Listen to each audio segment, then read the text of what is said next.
வந்தேன். நீயில்லாமல் யாரோடு உறவாட வந்தேன். உன் இளமைக்கு துணையாக தனியாக வந்தேன். நான் மலரோடு தனியாக ஏன் இங்கு நின்றேன். என் மகாராணி உன்னை காண ஓடோடி வந்தேன்.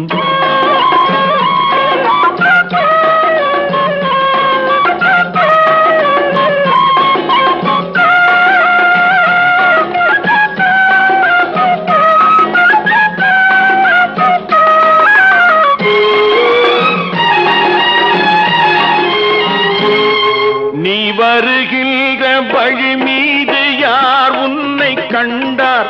உன் வளை கொஞ்சம் கை மீது பரிசென்ன தந்தார். உன் மலர் கூந்தல் அலை பாய அவர் என்ன சொன்னார். உன் வடிவான இதழ்